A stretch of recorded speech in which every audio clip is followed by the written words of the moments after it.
semuanya, kita jumpa lagi di acara Planet Science, a journey into science. Bersama saya Sarah. Dan bersama saya Kak Aryo. Kak, ngapain sih kita main kesini? Lihat deh, sungainya kotor, Iya. banyak sampahnya juga. Betul. Terus airnya keruh. Ngapain coba kita kesini? Jangan salah deh, justru kita sengaja main sini untuk melihat kotoran-kotoran yang ada di sini, atau yang biasa disebut dengan nama limbah.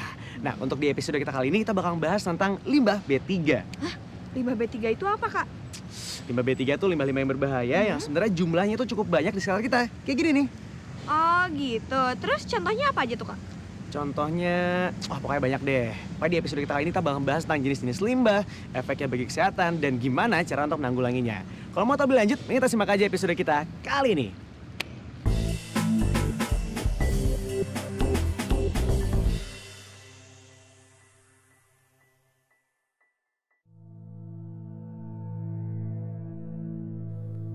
Limbah adalah zat buangan yang dihasilkan dari suatu proses produksi, baik industri maupun domestik atau rumah tangga.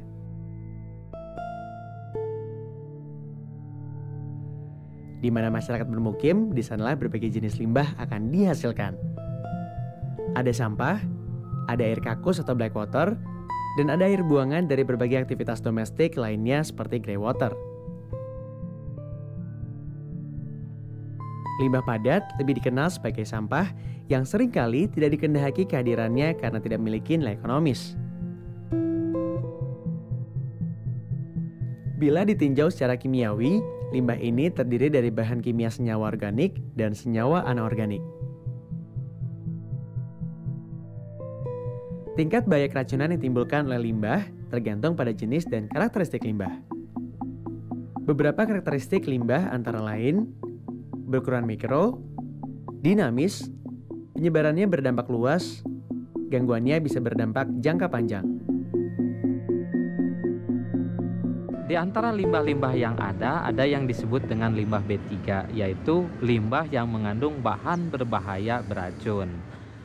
Kalau lihat dari definisinya, berdasarkan peraturan pemerintah nomor 18 Jumto 85 tahun 1999, limbah B3 adalah limbah yang mengandung bahan berbahaya dan beracun yang karena sifat dan atau jumlah dan atau konsentrasinya baik secara langsung maupun tidak langsung bisa mencemari lingkungan dan atau menimbulkan dampak terhadap kesehatan manusia. Contoh dari limbah B3 adalah bahan baku yang sudah tidak digunakan lagi karena bisa karena rusak ataupun bisa karena dia tercampur oleh bahan lain. Kemudian sisa kemasan, oli bekas, dan ataupun baterai bekas.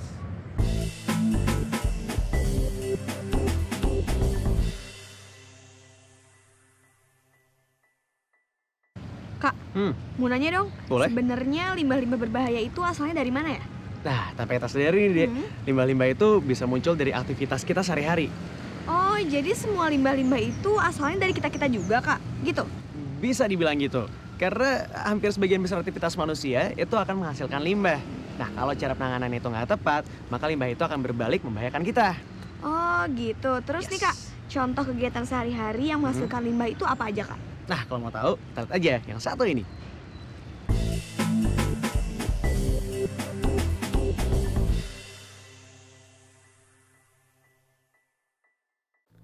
Karena limbah dibuang ke lingkungan, maka masalah yang timbulkannya merata dan menyebar ke lingkungan yang sangat luas.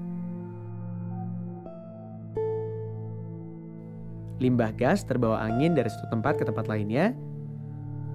Limbah cair atau padat yang dibuang sungai dihanyutkan dari hulu sampai jauh ke hilir, melampaui batas-batas wilayah yang akhirnya bermuara di laut atau danau, seolah-olah laut atau danau menjadi tong sampah. Limbah pemukiman selain berupa limbah padat yaitu sampah rumah tangga dan limbah cair yang semuanya dapat mencemari lingkungan perairan. Air yang tercemar akan menjadi sumber penyakit menular. Limbah pertanian yang paling utama ialah pestisida dan pupuk. Walau pestisida digunakan untuk membunuh hama, ternyata karena pemakaiannya yang tidak sesuai dengan peraturan keselamatan kerja, pestisida menjadi biosida atau pembunuh kehidupan. pupuk sering dipakai berlebihan. Sisanya, bila sampai di perairan, dapat merangsang pertumbuhan gulma penyebab timbulnya eutrofikasi.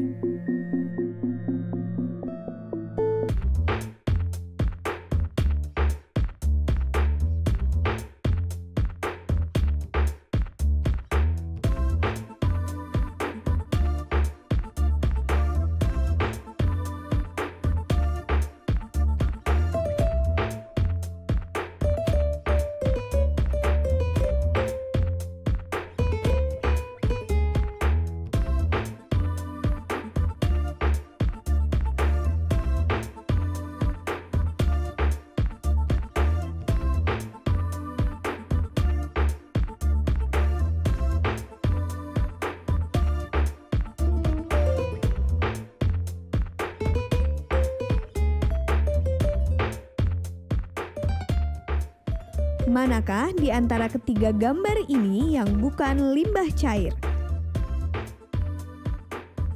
Apakah limbah pabrik, air mineral, atau pestisida semprot?